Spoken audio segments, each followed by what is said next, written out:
सारी महारानी तुम्हारी चरण सेवा करेगी।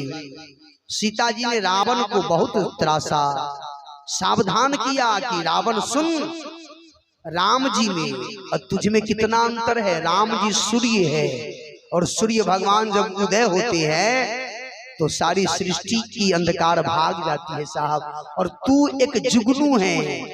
राम जी सिंधु है, तू एक गटर है। तू राम जी की तुलना करेगा?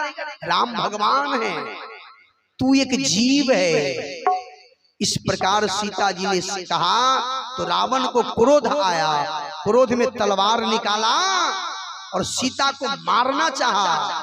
मैया मंदोदरी बाह पकड़ लेती है कि किसी असहाय स्त्री पर वीर पुरुष इस प्रकार से प्रहार करे, शोभा नहीं देता, इसलिए कोई और दूसरा उपाय कीजिए।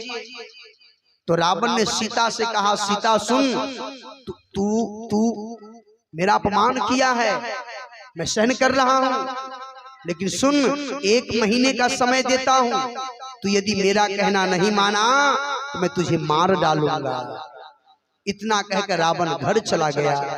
उधर से त्रिजटा आई, सपन की बात कहती है कि सुनो, सीता जी को डराओ मत, सीता की सेवा करो, सीता जगत की जननी है, जगदम्बा है, सीता की सेवा करो।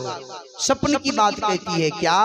मैंने सपन देखा है, सपने में बंदर आया, लंका का जला डाला, अक्षय कुमार को मार दिया, कई हजार सैनिक मारे गए, रावण नंगा था, गधे पर सवार है, सिर मुंडा है, 20 भुजाएं कटी है, दक्षिण दिशा यमपुरी की ओर जा रहा है, राम की जय जयकार हो रही है, लंका का राज विभीषण ने पाई है।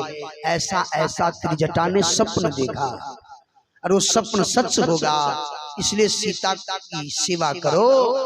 सीता जगत की माँ है और माँ तो माँ होता है। इसलिए साहब कितनी अच्छी संवाद है सुंदरकांड का। प्रेम से हम लोग सुंदरकांड का दर्शन करें।